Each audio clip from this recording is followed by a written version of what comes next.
तारिक उजात। Welcome back to my channel cyber on demand.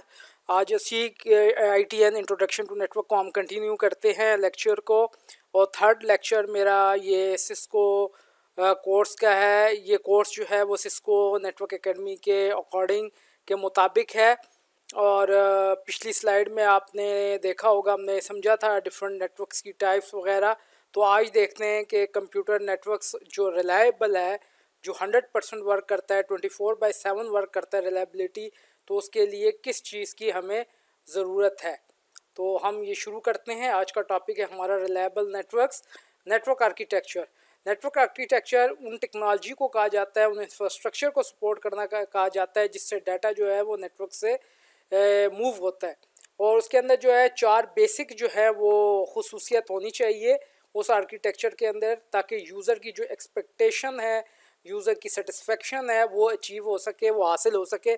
सबसे पहला है fault tolerance, second one is scalability, third quality of service, and fourth is security.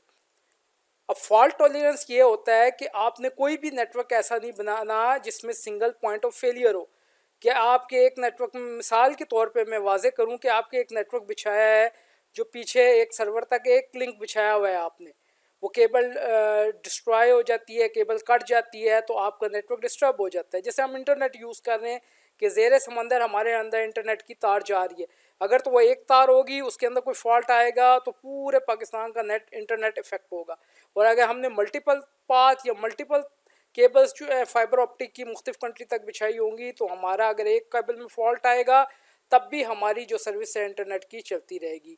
अब जो fault tolerance है कि हमने डिवाइसेस के अंदर मल्टीपल पाथ्स को जो है वो इस्टेब्लिश करना है, मल्टीपल पाथ नेटवर्क तक बिछाने हैं कि अगर कोई एक नेटवर्क पाथ अवेलेबल ना हो तो किसी और पाथ के ज़रिए के साथ जो है हम अपने डेस्टिनेशन तक पहुंच सके।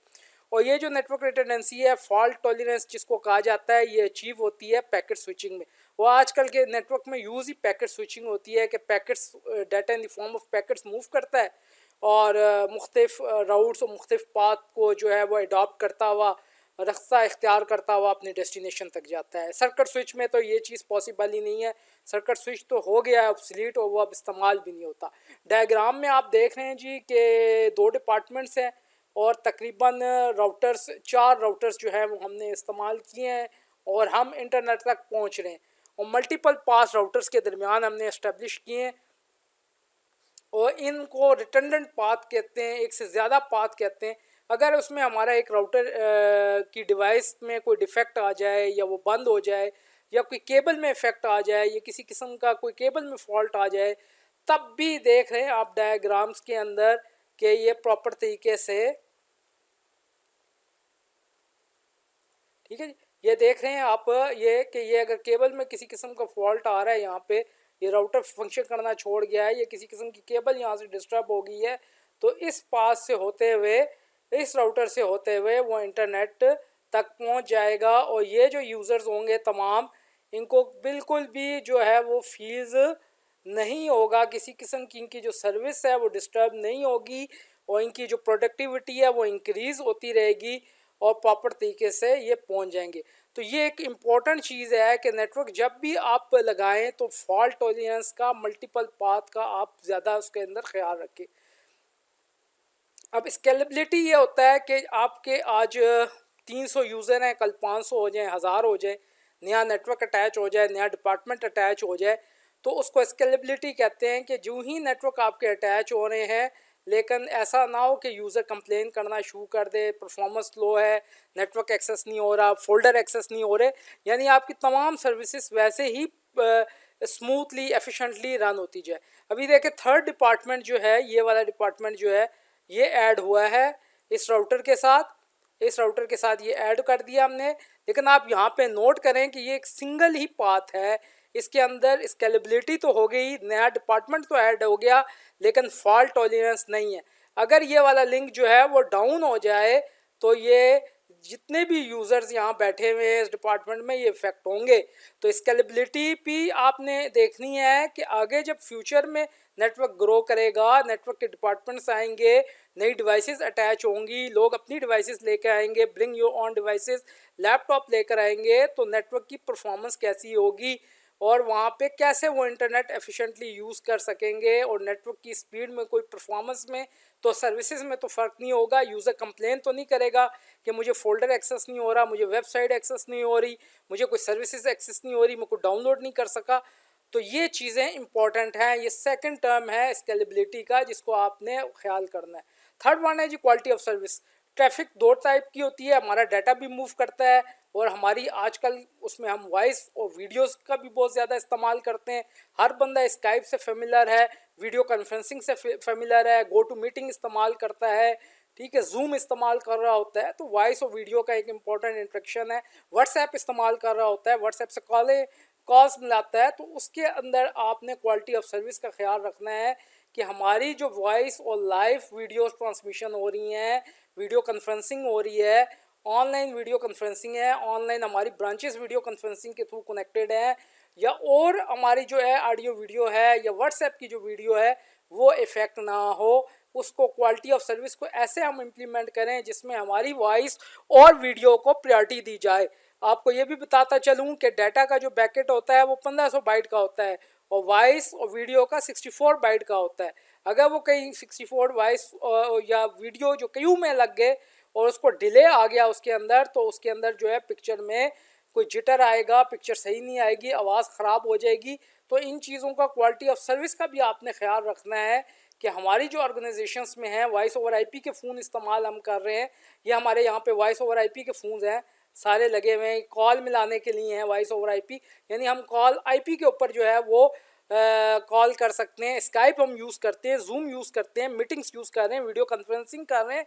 तो हमें हमारी सर्विस में किसी किस्म की कोई कमी या डिले या किसी किस्म का कोई और वेक्टर या आवाज़ हमारी डिस्टर्ब ना हो, क्वालिटी ऑफ सर्विस हो। और इसको हमने राउटर्स के ऊपर हमने प्रायोरिटी मैनेज करनी है कि वो ऑडियो और वीडियो की आवाज़ को जो है वो प्रायोरिटी दे, और ये चीज़ें हमने अपने राउटर्स के ऊपर इम्प्लीमेंट करनी है। तो फर्स्ट वन फॉल्ट टॉलरेंस हो गया, सेकंड स्केलेबिलिटी हो गया, और थर्ड जो है वो क्वालिटी ऑफ सर्विस हो गया। अब नेटवर्क सिक्योरिटी बहुत मोस्ट इंपॉर्टेंट चीज़ है। अगर हम नेटवर्क सिक्योरिटी का ख्याल नहीं रखेंगे तो हमारी जो नेटवर्क की परफॉर्मेंस है वो डिग्रेड हो सकती है। दो टाइप के नेटवर्क सिक्योरिटी है जिनको आपने एड्रेस करना है कि नेटवर्क इंफ्रास्ट्रक्चर।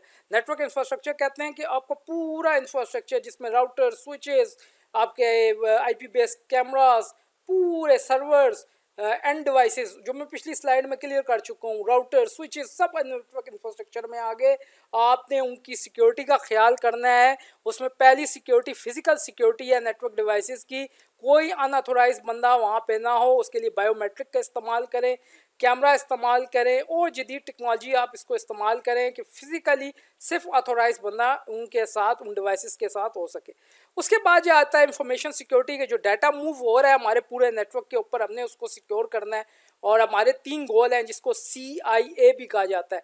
ये वाली चीज़ जो है इसको बहुत ये इम्पोर्टेंट है, ये CI और A कहा जाता है, ठीक है। C से कॉन्फिडेंशियलिटी, I से इंटीग्रिटी और A से अवेलेबिलिटी।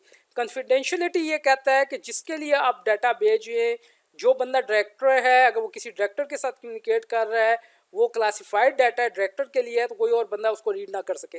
इंटीग्रिटी ये है कि डाटा जो मूव कर रहा है सोर्स से डेस्टिनेशन, दरमियान में उसके अंदर कोई किसी किस्म की अल्ट्रेशन, कोई चेंजेस ना आ सके।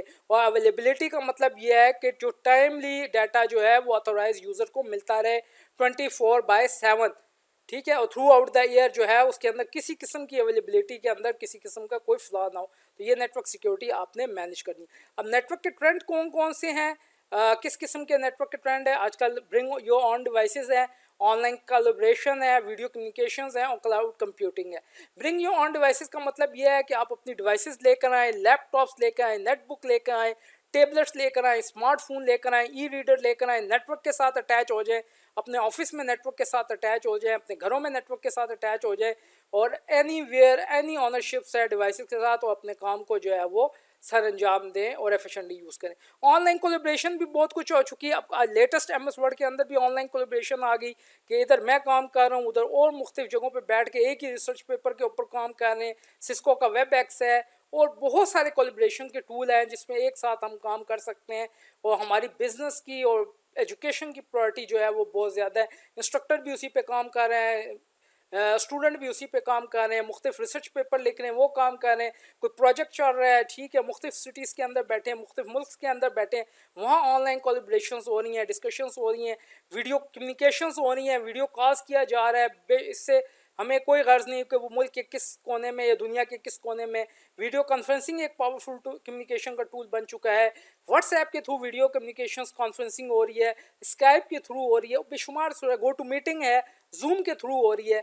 ये सारे क्रिटिकल इफेक्टिव कोलैबोरेशन से इससे हमारी प्रोडक्टिविटी जो है वो इंक्रीज़ है। क्लाउड कंप्यूटिंग का भी जो आजकल फ्यूचर बहुत ज़्यादा है, ये हमें इजाज़त देता है, अलाउ करता है हमें कि हम अपनी पर्सनल फाइल बैकअप जो है अपना डाटा का वो सर्वर पे इंटरनेट के ऊपर रख सके, और उस क्लाउड को हम फिर कहीं भी दुनिया में कहीं से भी एक्सेस कर सकते हैं। जो अपना data centre small company afford नहीं करती, वो सर्विसेज ख़रीद लेती हैं डाटा सेंटर की ऑर्गेनाइजेशन की, और वहाँ पे अपना ये रखती हैं, ठीक है। अब क्लाउड मुख्तलिफ़ किस्म के हैं, पब्लिक क्लाउड है, वो मॉडल है, फ्री भी है, यूज़ भी है, और उसके बाद जो प्राइवेट क्लाउड है सिर्फ गवर्नमेंट ऑर्गेनाइजेशन यूज़ कर रही है, हाइब्रिड है कि पार्ट कस्टम है, पार्ट पब्लिक है, कुछ हिस्सा कस्टम कुछ पब्लिक है, और स्पेसिफिक इंडस्ट्री और हेल्थ केयर मीडिया को नीड करने के लिए, और कोई भी प्राइवेट और पब्लिक हो सकता है। क्लाउड के अंदर smart home technology trend allow technology to be integrated into everyday appliance, allow them to interconnect with other devices, के क्लाउड के ज़रिए हम अपने पूरे घर को कंट्रोल कर सकते हैं, गाड़ी, मोटर्स, पानी, दरवाज़ा, ईच एंड एवरीथिंग, जिसको इंटरनेट ऑफ थिंग भी कहते हैं। बहुत ये बस जो है वो बहुत ज़्यादा इंपॉर्टेंट है, नई फील्ड आ गई इंटरनेट ऑफ थिंग की, और ओवंस को, हर चीज़ को, एसी को क्लाउड के थ्रू कंट्रोल कर सकते हैं, और इसको स्मार्ट होम टेक्नोलॉजी का नाम दिया गया है। पावर लाइन नेटवर्किंग एक नया फीचर आ गया। पावर लाइन, आपको पता है घर के अंदर अगर हम नेटवर्क बिछाना चाहें तो पावर लाइंस तो बिछी होती हैं, इसमें हमें फाइबर ऑप्टिक की भी ज़रूरत नहीं पड़ेगी, हमें वायरलेस की भी ज़रूरत नहीं पड़ेगी, वायर भी नहीं बिछानी पड़ेगी, और हम पावर के ज़रिए, पावर लाइन अडाप्टर के ज़रिए अपने घर के किसी भी कोने में, एक कोने में कमरे में पावर लाइन अडाप्टर लगाएंगे और दूसरे में अडाप्टर लगाएंगे, और उसके साथ लैन जो है वो इस्टेब्लिश हो जाएगी। एक नई टेक्नोलॉजी इसमें आ चुकी है। नेक्स्ट है जी वायरलेस ब्रॉडबैंड के, DSL केबल वायरलेस, ये तो चलता रहा है। अब वायरलेस ब्रॉडबैंड के ज़रिए से हम ISPs इंटरनेट सर्विस प्रोवाइड करती हैं, इंस्टॉल कर देते हैं एंटीना हम घरों के बाहर, और वायरलेस के थ्रू जो है वो हम इंटरनेट कनेक्टिविटी और लैन की कनेक्टिविटी यूज़ कर सकते हैं, वायरलेस ब्रॉडबैंड। आखिरी जो है नेटवर्क सिक्योरिटी, वो एक इम्पॉर्टेंट एलिमेंट है और नेटवर्किंग का इंटीग्रल पार्ट है। एक ऑर्गेनाइजेशन के अंदर का डिपार्टमेंट, उसको इंटरनल कहते हैं, वैन इंटरनेट जो है हम उसको एक्सटर्नल कहते हैं। तो बीच में हम फायरवॉल लगाते हैं, अपने इंटरनल जो चीज़ें हैं, हमारे एसेट्स हैं, हमारे सर्वर है, हमारे वॉइस ओवर IP, हमारे कंप्यूटर्स हैं, हम उसको सिक्योर करते हैं, और उसके लिए मुख्तलिफ़ किस्म की devices, technology, protocol, technique use करते हैं, ताकि एक्सटर्नल से, बाहर से जो एक्सटर्नल किसी किस्म का थ्रेट ना आ सके। हमें कौन कौन से थ्रेट्स अवेलेबल हैं? वायरस, वॉर्म्स, ट्रोजन हाउसेस, ठीक है, स्पाईवेयर, एडवेयर। स्पाईवेयर जो हमारे से डाटा चोरी कर लें, क्रेडिट कार्ड की इंफॉर्मेशन चोरी करें।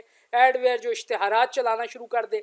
ज़ीरो डे अटैक उसको कहते हैं कि कोई भी वर्नेबिलिटी है, कोई वीकनेस है ऑपरेटिंग सिस्टम में, नेटवर्क डिवाइसेस में, प्रोटोकॉल में, जो मुझे नहीं पता, और हैकर उसको आइडेंटिफाई कर लेता है और उसका फ़ायदा उठा के हैक कर लेता है। थ्रेट एक्टर अटैक्स हैं, नेशन वाइज अटैक्स बाहर से आ रहे होते हैं। डिनाइल ऑफ सर्विस अटैक है कि हमारी जो सर्विसेज हैं जो हम प्रोवाइड कर रहे हैं अपनी ऑर्गेनाइजेशंस की, लोगों को या अपने इंटरनल लोगों को, बिजनेस के पर्सन को, उनको डिनाइल ऑफ सर्विस कर दिया जाता है, उनकी वेबसाइट ओपन नहीं होती, सर्विसेज नहीं होती। डाटा इंटरसेप्शन है, थेफ्ट है, डाटा को चोरी कर लिया जाता है। आइडेंटिटी थेफ्ट है, मेरा डाटा जो है वो डाटाबेस में है, वहाँ से आइडेंटिटी चोरी कर ली जाती है। इंटरनल थ्रेट जो है वो लॉस्ट और स्टोलन डिवाइस है, इंटरनली कोई डिवाइस या हार्ड डिस्क को चोरी कर ले, या कोई डाटा चोरी कर ले, या किसी किस्म का एक्सीडेंटल मिसयूज़ कर ले एम्प्लॉय, या कोई मलिशियस एम्प्लॉय हो जो एक्टिविटी कर ले। सिक्योरिटी के बहुत सारे सॉल्यूशंस हैं। लेयर बाय लेयर सिक्योरिटी हम इम्प्लीमेंट करते हैं। होस्ट के अंदर हम anti viruses, anti spyware software install करते हैं, उनको अपडेट रखते हैं। Firewall filter use to block unauthorised access to the network, और फायरवॉल्स लगाते हैं ताकि नेटवर्क के एक्सेस ना हो सके। लेट्स से मैं देखता हूँ, ये देखें, ये होस्ट बेस्ड फायरवॉल है। यहाँ से राइट क्लिक करें आप, और यहाँ पे आप देखें नीचे विंडो फायरवॉल है। विंडो फायरवॉल को ओपन कर लें तो ये तकरीबन हमारी डोमेन नेटवर्क पे फायरवॉल ऑन है, प्राइवेट नेटवर्क पे फायरवॉल ऑन है, पब्लिक नेटवर्क पे फायरवॉल ऑन है। डोमेन के साथ हम कनेक्ट होते हैं ऑर्गेनाइजेशन के अंदर। प्राइवेट नेटवर्क्स जिसमें इंटरनेट नहीं है, हमारा अपना प्राइवेट नेटवर्क है, उसकी फायरवॉल्स की सेटिंग्स अलग हैं। पब्लिक जो इंटरनेट का है उसके साथ हम फायरवॉल की। फिर यहाँ पे लेफ्ट पे देखें, होम के नीचे लिखा हुआ है वायरस एंड थ्रेट प्रोटेक्शंस। यहाँ पे हम देखें वायरस और थ्रेट प्रोटेक्शंस, और यहाँ से मैं थोड़ा सा नीचे करता हूँ, और ये मैं यहाँ पे लिखें चेक फॉर अपडेट, और यहाँ पे चेक फॉर अपडेट करता हूँ और मैं ये अपने जो रियल टाइम प्रोटेक्शंस हैं विंडो 10 की उसकी मैं अपडेट इंस्टॉल करता हूँ। इसको हमेशा अपडेट रहना चाहिए। ये मैं जो सेटिंग सारी कर रहा हूँ ये ऑन होनी चाहिए सेटिंग। ये होस्ट के फायरवॉल है, सॉफ्टवेयर बेस्ड फायरवॉल है, बिल्ट इन फायरवॉल है, विंडो 10 के अंदर बिल्ट इन आता है। तो ये सेटिंग्स वगैरह जो है आपको इसको करना चाहिए, इसको अपडेट वगैरह करना चाहिए। अभी मैं कैंसिल करता हूँ, बैक पे जाता हूँ और ये मैनेज सेटिंग में करता हूँ। तो यहाँ पे आप आएगा virus and threat protection setting. इसमें रियल टाइम प्रोटेक्शन इसको आपने ऑन रखना है, क्लाउड डिलीवर प्रोटेक्शन इसको ऑन रखना है, टेम्पर प्रोटेक्शन ये प्रिवेंट करता है इंपॉर्टेंट सिक्योरिटी फीचर इसको ऑन करना है। तो ये सारी चीज़ें आपने होस्ट बेस्ड फायरवॉल है इसके साथ जो है वो तकरीबन आपने इसको ऑन रखना है। ये फिर फायरवॉल हार्डवेयर बेस भी आती हैं, उनको भी आप इंस्टॉल कर सकते हैं इंटरनल और एक्सटर्नल में, ताकि कोई अनऑथोराइज बंदा एक्सेस ना कर सके। इसी तरीके से डेडिकेटेड फायरवॉल्स आती हैं, एक्सेस कंट्रोल लिस्ट हम मैनेज कर रहे होते हैं कि किसने क्या एक्सेस करना है। इंट्रूजन प्रिवेंशन सिस्टम्स हैं, बाहर से किसी किस्म की इंट्रूजन ना हो जाए। वीपीएन यूज़ करते हैं सिक्योरली इंटरनेट के साथ, पब्लिक नेटवर्क के ऊपर जाके रिमोटली अपनी तकरीबन रिमोट साइट्स को कनेक्ट करते हैं और ये सारा राउटर स्विचिंग के साथ करते हैं। आईटी प्रोफेशनल की फील्ड में आ रहे हैं, मैं आपको सीसीएनए की तैयारी करवा रहा हूँ। आईटी प्रोफेशनल्स के अंदर मुख्तलिफ किस्म की सिस्को सर्टिफिकेशंस ऑफर करता है, जिसमें सबसे पहले सीसीएनए है, सीसीएनपी है, सीसीआई है, राउटिंग एंड स्विचिंग उसमें मोस्ट इंपॉर्टेंट है जो मैं आपको करा रहा हूँ। उसके बाद डेवनेट है और मुख्तलिफ किस्म की सर्टिफिकेशन है, वायरलेस है, वर्चुअलाइजेशन है, ऑटोमेशन है, नेटवर्क प्रोग्रामेबिलिटी है और नई से नई इसके अंदर आ रही हैं और जो हम इसके अंदर करेंगे। तो ये तो था मेरा जी आज का लेक्चर। मॉड्यूल 1 मैंने कंप्लीट कर दिया है, इंट्रोडक्शन टू नेटवर्क। मैं अपनी पहली वीडियो में बता चुका हूँ कि मैंने इसको 3 हिस्सों में ब्रेक डाउन किया हुआ है कंप्लीट सीसीएनए। वीडियो मेरी पूरी आप देखें, इसके अंदर आपकी इसी में से आपकी एग्ज़ाम की तैयारी भी होगी, कंसेप्ट भी क्लियर होगा और प्रोफेशनल फील्ड के लिए भी आप तैयार होंगे। मेरे चैनल को सब्सक्राइब भी करें, शेयर भी, कमेंट भी करें और ये वीडियो देखने का बहुत बहुत शुक्रिया।